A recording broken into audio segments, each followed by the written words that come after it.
Hello guys, नमस्कार। GS and English talks official YouTube channel पर आप सभी का हार्दिक अभिनंदन और स्वागत है। आज के इस वीडियो में हम डिस्कस करने वाले हैं हरियाणा की जलवायु, यानी कि हरियाणा हमारा जो स्टेट है उसकी किस प्रकार की जलवायु है। आज एक एक फैक्ट जो है हरियाणा की जलवायु को लेकर के हम डिस्कस करने वाले हैं।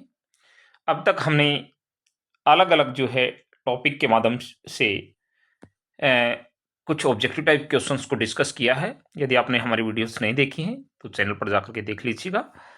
चलिएगा, बिना किसी देरी के आप आज हमारे साथ डिस्कस करने जा रहे हैं हरियाणा की जलवायु एवं मृदा। तो सबसे पहले जो है आप चैनल को सब्सक्राइब जरूर कर लें ताकि हर एक वीडियो का नोटिफिकेशन सबसे पहले आप तक पहुंच सके। तो इसी कंटेक्स्ट में जो है आज हम एक और नए टॉपिक के साथ आपके सामने हाजिर हैं और इसमें हमारा पहला क्वेश्चन रहेगा, वो है हरियाणा में मुख्य रूप से कैसी जलवायु पाई जाती है। यानी कि हरियाणा के कंटेक्स्ट में होंगी जो कुछ भी बातचीत होंगी, ध्यान रहे कैसी जलवायु है, कहाँ की, हरियाणा की। हरियाणा की जलवायु की बातचीत हम करेंगे। क्या उपोष्ण स्टेपी है, या फिर बी में आप कहेंगे आर्द्र उपोष्ण टाइप की है, या फिर सी में टुंड्रा टाइप की है, या फिर डी के तौर पर आपसे पूछ रहा है ए एंड बी दोनों है। तो ध्यान रहे हरियाणा की जलवायु जो है वो आर्द्र उपोष्ण भी है और उपोष्ण स्टेपी भी है। तो आपका आंसर हो जाएगा बी। उसके बाद हमारा आज का जो सेकंड क्वेश्चन रहेगा वो ये रहेगा कि हरियाणा की जलवायु जो है ज्वालामुखी याद आ रहा है मुझे बार बार। जलवायु की विशेषताएं क्या हैं। तो हरियाणा की जलवायु की जो विशेषताएं हैं वो आप देख सकते हैं। मैं यहाँ पर लिख रहा हूँ, ग्रीष्म काल में वर्षा का अभाव, उसके बाद अधिक तापमान,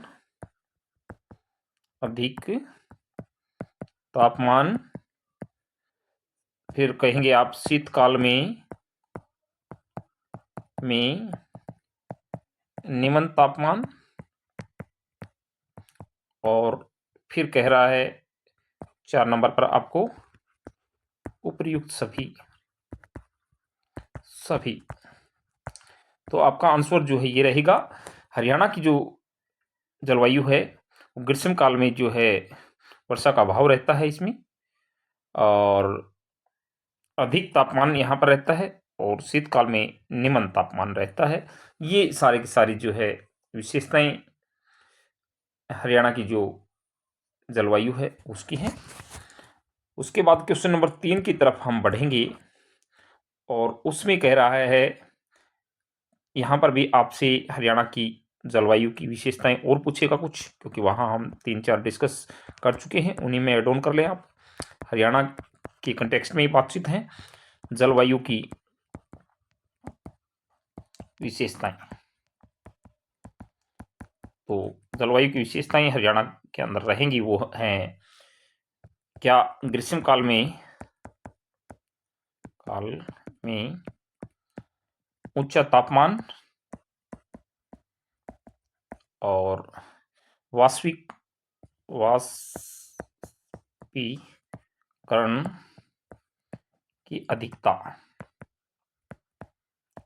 की अधिकता।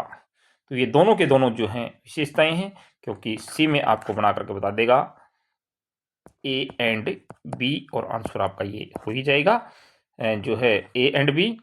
ग्रीष्म काल में यहाँ पर ऊंचा तापमान रहता है और वाष्पीकरण की जो है अधिकता यहाँ पर रहती है। उसके बाद क्वेश्चन नंबर 4 की बातचीत हम करेंगे, और हरियाणा की ज्वालामुखी कही जा सकती है। कहता है हरियाणा की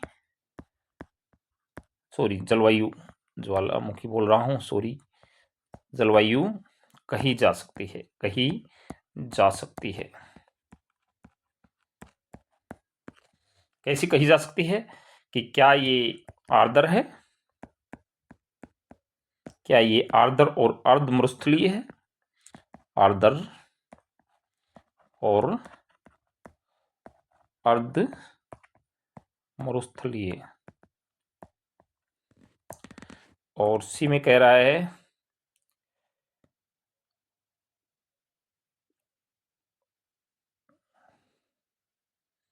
अर्ध मरुस्थलीय, मरुस्थलीय।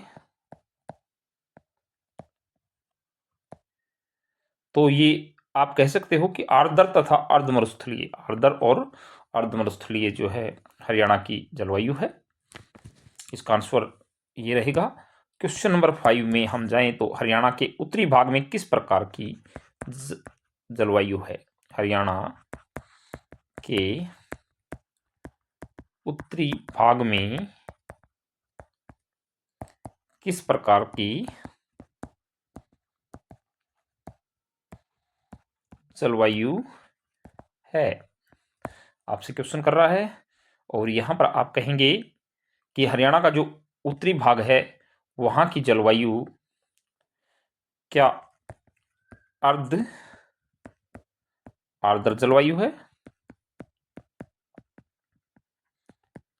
फिर बी में कह रहा है कि उपोष्ण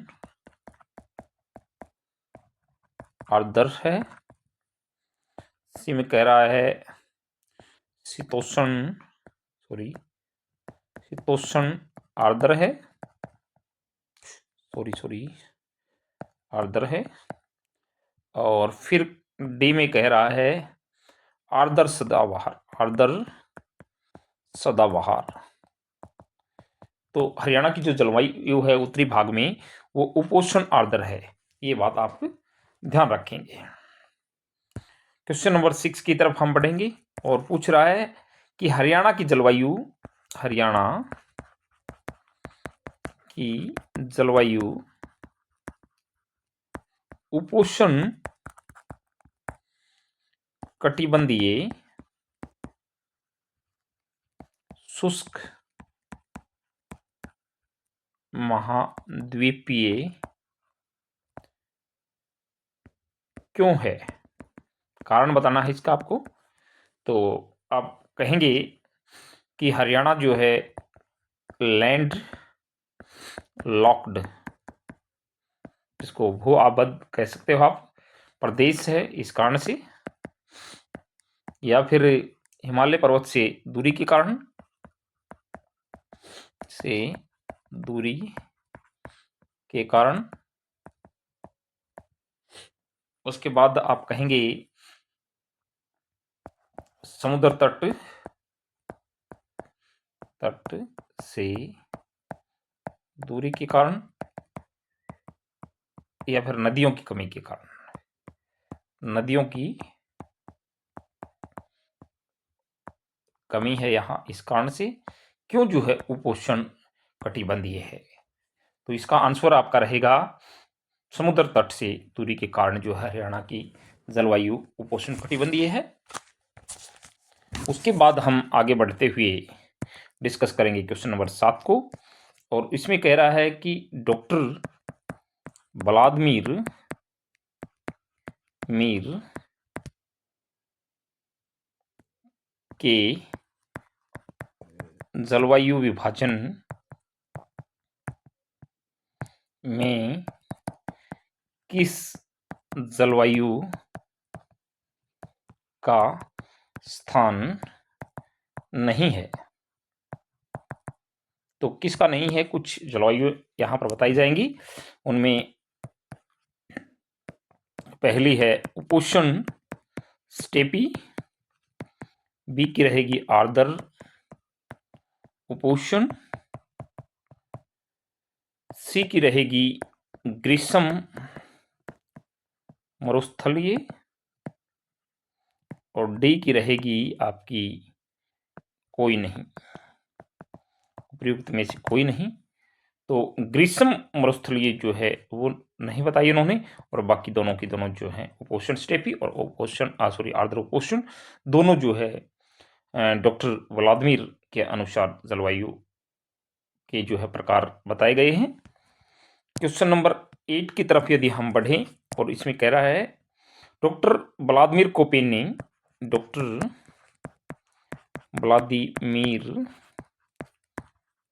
ने हरियाणा में कितनी जलवायु का उल्लेख किया है। डॉक्टर व्लादिमीर कोपेन के अनुसार जो है, क्या ए में आप 1 लिख देंगे, बी में आप 2 लिखेंगे, सी में 3 और डी में 4। तो 2 प्रकार की जलवायु बताई है, और दोनों के दोनों आपने थोड़ी देर पहले देखी भी है, उपोष्ण स्टेपी और आर्द्र उपोष्ण। तो ये 2 प्रकार की कोपेन के अनुसार जो है जलवायु बताई गई है। उसके बाद क्वेश्चन नंबर 9 की तरफ हम बढ़ेंगे, और कहता है हरियाणा में ग्रीष्म काल की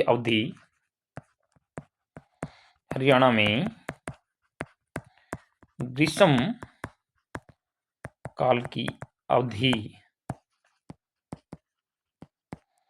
कब से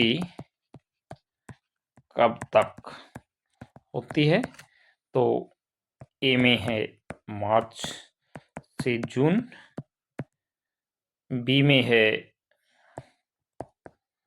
मध्य मार्च से जून, सी में है अप्रैल से जुलाई, और डी में है मार्च से मई। तो मध्य मार्च से लेकर के जून तक का जो समय पीरियड है, इसमें जो है हरियाणा में ग्रीष्मकाल होता है। ये बात आप ध्यान रखें। क्वेश्चन नंबर 10 की बातचीत हम करेंगे अब। हरियाणा में सर्वाधिक गर्म महीना कौन सा है। हरियाणा में सर्वाधिक, देखिए हरियाणा की जलवायु और मृदा की बातचीत हम कर रहे हैं, और इसमें हम क्वेश्चन नंबर 10 की बातचीत करने जा रहे हैं कि हरियाणा में सर्वाधिक गर्म महीना कौन सा है। तो आपको बताना है, ए में अप्रैल, बी में मार्च, सी में मई बताएंगे आप, और डी में आप जुलाई बता दें। इनमें से आपको देखना है। तो सबसे जो गर्म महीना है हरियाणा के अंदर वो मई का रहता है। इस बात को भी आप अच्छे से देख लें। और अब हम क्वेश्चन नंबर 11 की बातचीत करने जा रहे हैं। हरियाणा में सर्वाधिक गर्म जिला, हरियाणा में सर्वाधिक गर्म जिला कौन सा है। तो हरियाणा में सबसे जो गर्म जिला ज़्यादा है वो है महेंद्रगढ़, एक आपका ऑप्शन है, दूसरा आपका झज्जर है, तीसरा आपका रोहतक है, और फिर डी में आपका हिसार है, जिसका आंसर भी आपका हिसार रहेगा। हरियाणा का जो सर्वाधिक जो गर्म जिला है वो हिसार रहेगा। क्वेश्चन नंबर 12, हरियाणा में ग्रीष्मकाल के दौरान लू पवन किस क्षेत्र के जिलों में चलती हैं। यानी कि लू के बारे में पूछा गया आपसे, कहाँ चलती हैं, किस क्षेत्र में चलती हैं। क्या पूर्वी क्षेत्र में, क्या पश्चिम में,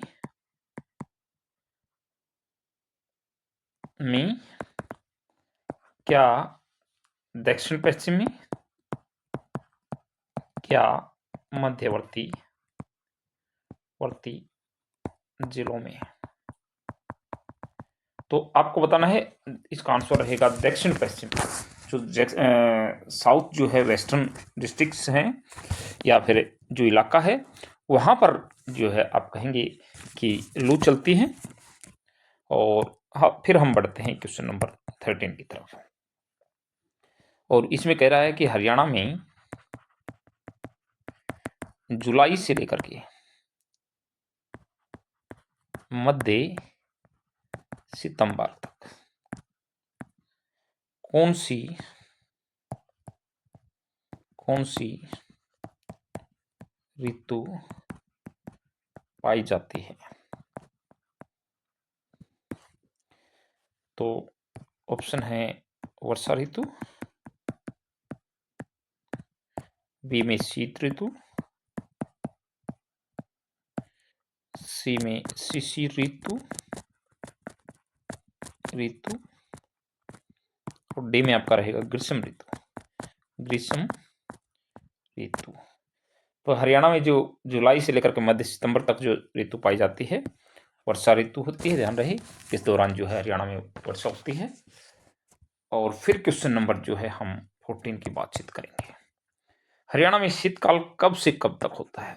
हरियाणा में शीतकाल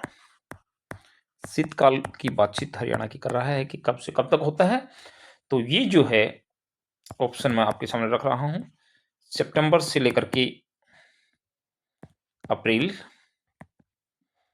फिर बी में अक्टूबर से लेकर के और मार्च, और सी में मिड सितंबर से लेकर के और मार्च, और डी में अक्टूबर से लेकर के फरवरी। तो हरियाणा में जो शीतकाल चलता है वो मिड सितंबर से लेकर के मार्च तक का समय होता है, जिसमें हरियाणा में शीतकाल की उपस्थिति देखी जा सकती है। क्वेश्चन नंबर 15, हरियाणा के किस स्थान पर जो है सबसे ज्यादा, हरियाणा में सबसे ज्यादा वर्षा कहाँ होती है। वर्षा कहाँ होती है तो आपसे यहां पूछ सकता है पंचकुला के कालका में, ऑप्शन बी यमुनानगर के छछरौली, कुरुक्षेत्र के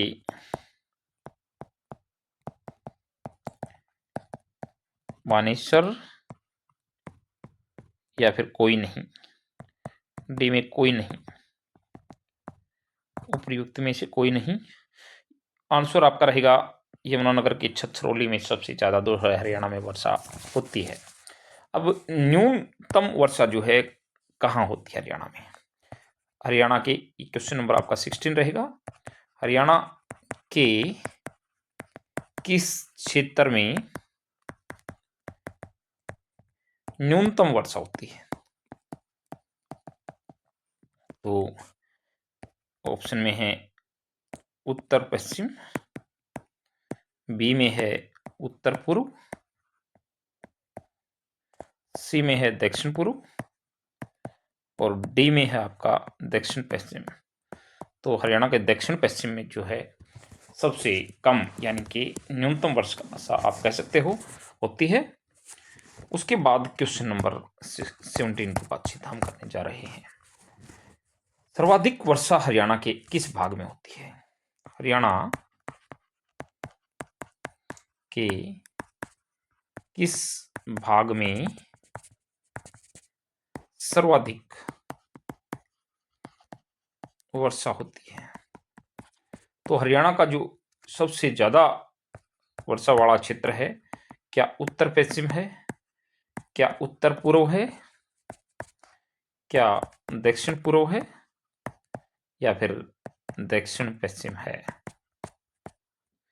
तो हरियाणा का जो उत्तर पूर्व वाला क्षेत्र है यहां पर सबसे ज्यादा वर्षा होती है। ध्यान रहे। अब क्वेश्चन जो है नंबर 18 की बातचीत हमारी रहेगी और उसमें कहता है कि हरियाणा में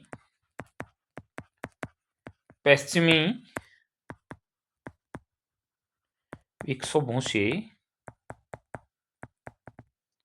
से होने वाली वर्षा को क्या कहते हैं?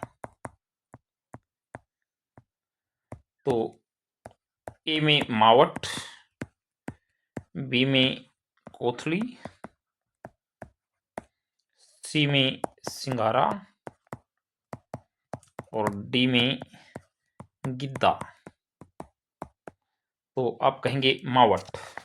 हरियाणा में पश्चिमी विक्षोभों से होने वाली वर्षा को जो है वो मावट कहा जाता है। फिर क्वेश्चन नंबर 19 की बातचीत हम करेंगे। उसमें कह रहा है कि पश्चिमी विक्षोभों के कारण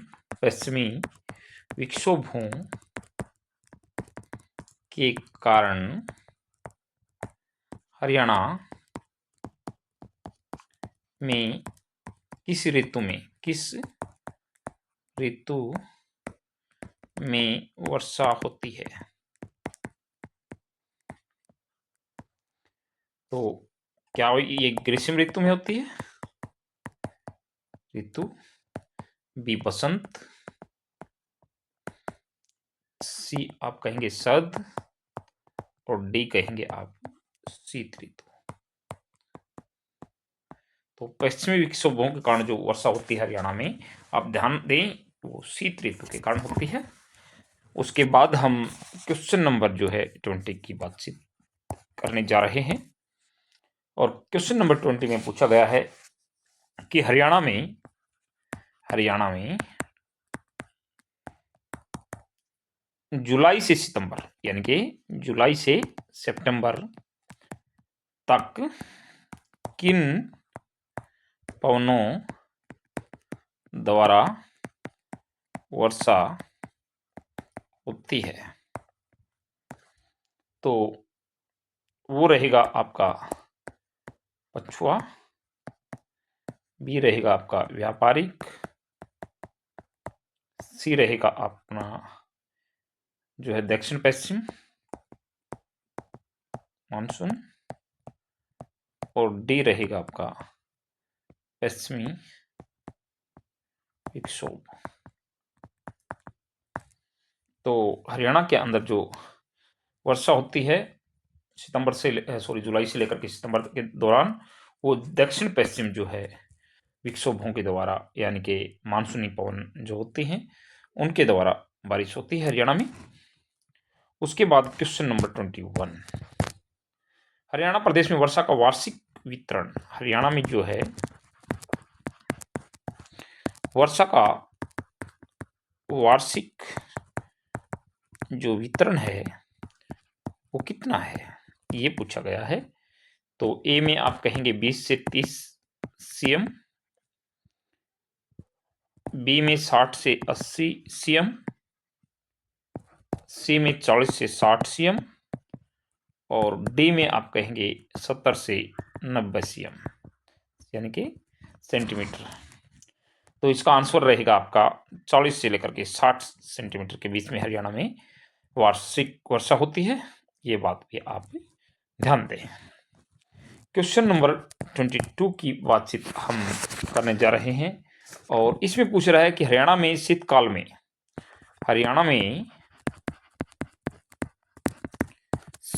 में औसतन वर्षा कितनी होती है? तो ये होती है ए में 7 डिग्री सेंटीमीटर, बी में 12 डिग्री सेंटीमीटर, सी में 15 डिग्री सेंटीमीटर और डी में 20 डिग्री सेंटीमीटर। तो हरियाणा में जो वर्षा होती है शीतकाल में वो होती है 12 डिग्री सेल्सियस, सेल्सियस लिखेंगे आप, सीएम की जगह सेल्सियस लिखेंगे। सेल्सियस जो है आप असुविधा के लिए थोड़ा सा हाथ लग जाता है। तो उसके बाद जो है हम आगे बढ़ रहे हैं क्वेश्चन नंबर 22 की तरफ। और क्वेश्चन नंबर 22 में जो है ये आपसे पूछ रहा है, 22 हम डिस्कस कर चुके हैं, क्वेश्चन नंबर 23 की तरफ बढ़ेंगे। हरियाणा में सर्वाधिक ठंडा महीना। हरियाणा में सर्वाधिक ठंडा महीना जो है वो कौन सा है पूछ रहा है। ए में जनवरी दे देगा, बी में दिसंबर, सी में नवंबर और फिर डी में दे देगा फरवरी। तो हरियाणा में सबसे जो ठंडा महीना होता है वो जनवरी का होता है। क्वेश्चन नंबर 24, सत्य कथन बताने हैं आपको, हरियाणा को लेकर के ही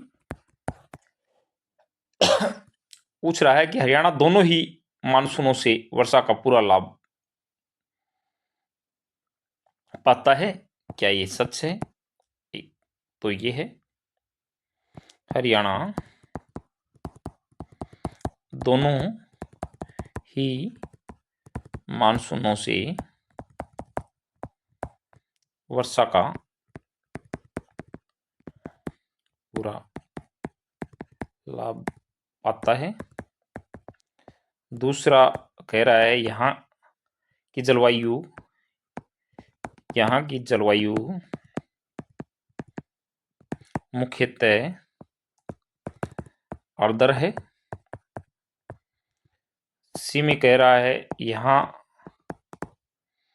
ग्रीष्म ऋतु में औसत तापमान 25 से 30 डिग्री सेल्सियस रहता है। और डी में उपयुक्त में से कोई नहीं। तो यही आपका आंसर रहेगा, उपयुक्त में से कोई नहीं। सारी बातें जो हैं गलत हैं। क्वेश्चन नंबर 25, हरियाणा के जो है किस भाग में हल्के भूरे रंग की रेतीली मृदाएं पाई जाते हैं। तो ए में आप कहेंगे दक्षिण पश्चिम भाग में, बी में कहेंगे उत्तर पूर्वी भाग में, सी में कहेंगे उत्तर पश्चिमी भाग में और डी में कहेंगे दक्षिण पूर्वी भाग में। तो दक्षिण पश्चिमी भाग में जो है हरियाणा का जो दक्षिण पश्चिमी भाग है वहां पर जो है हल्की भूरे रंग की रेतीली मृदा जो है पाई जाती है। क्वेश्चन नंबर 26, थोड़ा सा गलत लिख दिया जाता है क्वेश्चन नंबर कई बार। हरियाणा के मैदानी भाग में, हरियाणा आपको कंसेप्ट की तरफ देखना है, न कि जो है क्वेश्चन की नंबरिंग की तरफ, थोड़ा बहुत एक दो ऊपर हो जाता है। तो हरियाणा के किस भाग में जो है, यानी कि हरियाणा के मैदानी भाग में मुख्यतः किस प्रकार की मृदा पाई जाती है हरियाणा के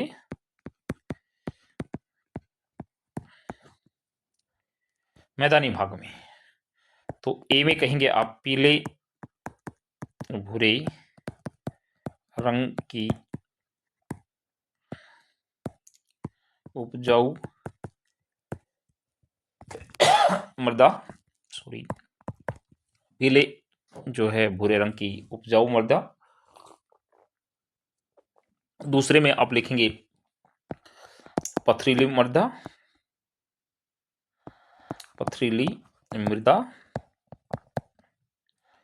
सी में आप कहेंगे रेतीली मृदा और डी में आप कोई भी बलुई दोमट मृदा कहेंगे। तो आपका आंसर रहेगा हरियाणा का जो मैदानी क्षेत्र है वहां पर पीले भूरे रंग की जो है मृदा पाई जाती है। ये क्वेश्चन रिपीट हो गया शायद, आप देख लेना। तो हरियाणा का जो मैदानी भाग है यहाँ पर पीले भूरे रंग की मृदा पाई जाती है। हरियाणा का सबसे शुष्क जो है क्षेत्र, हरियाणा का सबसे शुष्क क्षेत्र कौन सा है? तो आंसर के तौर पर जो है रेवाड़ी आपके ऑप्शन में है, बी में महेंद्रगढ़, सी में भिवानी और डी में जो है रोहतक। तो यहाँ महेंद्रगढ़ जो है हरियाणा का सबसे शुष्क जो क्षेत्र रहेगा वो रहेगा। क्वेश्चन नंबर 28 में कहता है कि किस मृदा में दालों की अच्छी कृषि की जाती है? दाल अच्छी किस मृदा में होती है हरियाणा में? तो भारी मृदा में, या फिर दोमट मृदा में, अति हल्की मृदा में,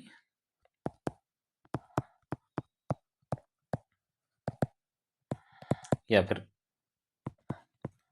हल्की दोमट मृदा में। ये आपके ऑप्शन रहे और इसमें आंसर आपका रहेगा अति हल्की मृदा।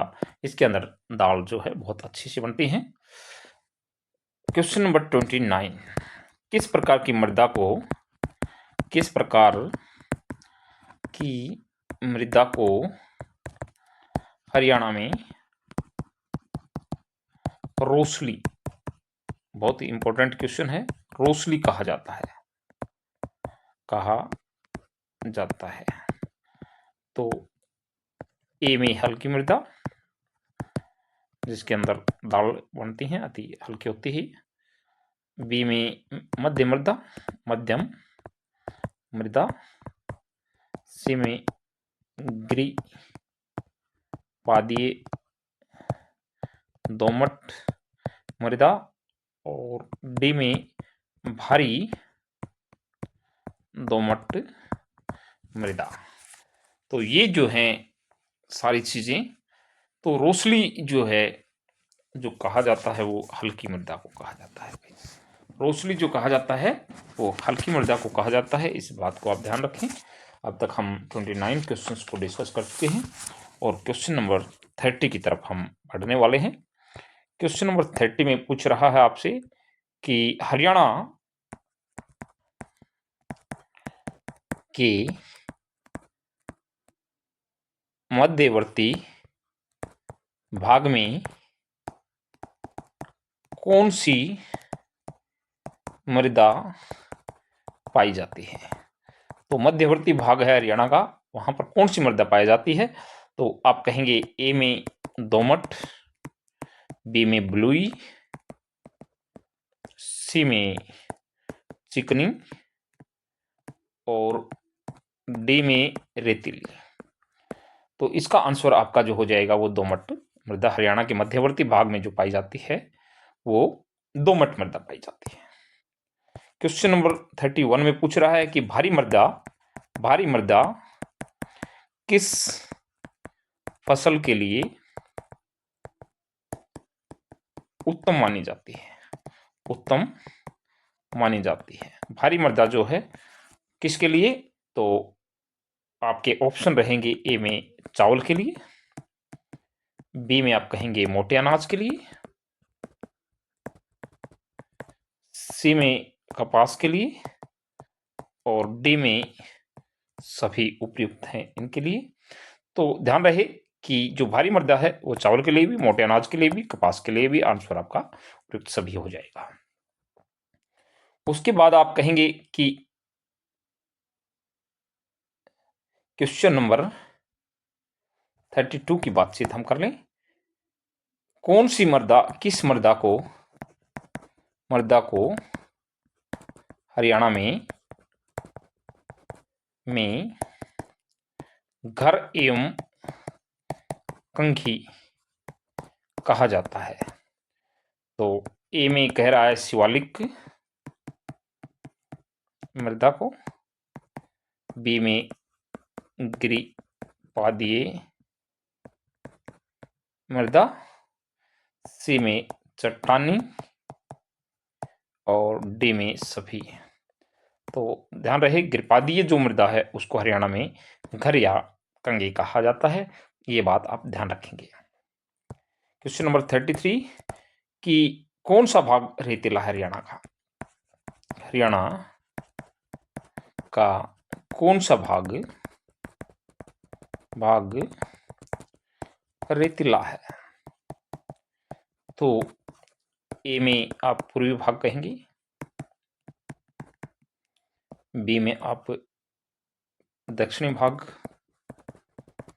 सी में उत्तरी भाग और डी में आप पश्चिमी भाग कहेंगे। तो हरियाणा का जो रेतीला भाग है वो कौन सा है? उसमें आप कहेंगे दक्षिणी भाग। दक्षिणी भाग जो है वो काफी मात्रा में जो है यहाँ रेत पाया जाता है।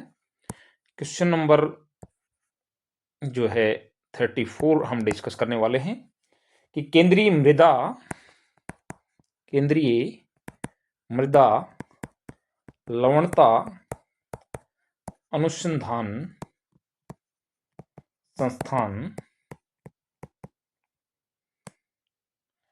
सॉरी एक बार इसको थोड़ा सा इरेज करेंगे। यहां कह रहा है अनुसंधान संस्थान कहां पर है? मृदा लवणता जो है अनुसंधान संस्थान कहां पर है? तो ऑप्शन आपके लिए रहेंगे रोहतक, बी रहेगा भिवानी, सी आपका करनाल है और डी आपका रहेगा कुरुक्षेत्र। तो मृदा लवणता अनुसंधान जो है और केंद्रीय स्तर का ही, तो ध्यान रहे ये करनाल में है। आपका आंसर करनाल हो जाएगा। अब कुछ मृदाएं जो हैं आपको बताई जाएंगी और उनकी विशेषताएं ये आपको देखनी है। और ऐसे में हमारा क्वेश्चन नंबर जो है 35 आज रहेगा। एक साइड में सामान्य तय भारी मृदा, फिर मैं बोल रहा हूं बहुत भारी मृदा, फिर कह रहा हूं मैं मध्यम मृदा और फिर मैं कह रहा हूं हल्की मृदा। अब इनके सामने इनकी विशेषताएं जो है हमें डिस्कस करनी है। आप देख लें अच्छे से कि कौन सा मिलान कैसे हो सकता है। तो ध्यान रहे जो सामान्यतः भारी मृदा जो होती है वो सिल्ट युक्त होती है, सिल्ट की मात्रा जो है इसमें बहुत ज्यादा होती है। और जो बहुत भारी मृदा होती है वो आप कहेंगे याका युक्त होती है। और मध्यम मृदा जो होती है, मध्यम मृदा का आप बता सकते हो कि वो उपजाऊ होती है। और जो हल्की मृदा होती है वो बालू की प्रधानता उसमें होती है तो ये विशेषताएं बिल्कुल मैच हैं एक दूसरे से। सामान्यतः भारी मृदा होती है वो सिल्ट युक्त होती है, बहुत भारी मृदा होती है वो याका युक्त होती है, और मध्यम जो मृदा होती है वो उपजाऊ होती है, और हल्की मृदा जो होती है वो उसमें बालू की मात्रा बहुत ज़्यादा होती है। तो ये हमारी आज की जो है बातचीत हरियाणा की जो है मृदा को लेकर के, या फिर हरियाणा के आप देख पा रहे हैं कि जलवायु भी साथ साथ हमने डिस्कस कर ली है। और हमारी साथ साथ आपको बता दें कि काफ़ी सारी सीरीज चल रही हैं अलग अलग सब्जेक्ट को लेकर के। हरियाणा जीके के साथ साथ जो है हमने जो मध्यकालीन इतिहास है उसकी बातचीत भी जारी की हुई है। और इंग्लिश ग्रामर के अंदर हम वन वर्ड सब्स्टिट्यूशंस करते आगे जा रहे हैं। करंट अफेयर्स भी हमारा साथ साथ चल रहा है शॉर्ट्स के रूप में।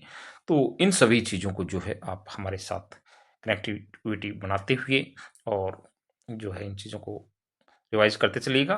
चलिए मिलते हैं नेक्स्ट वीडियो में किसी नए टॉपिक के साथ, तब तक के लिए thank you very much, thank you all of you.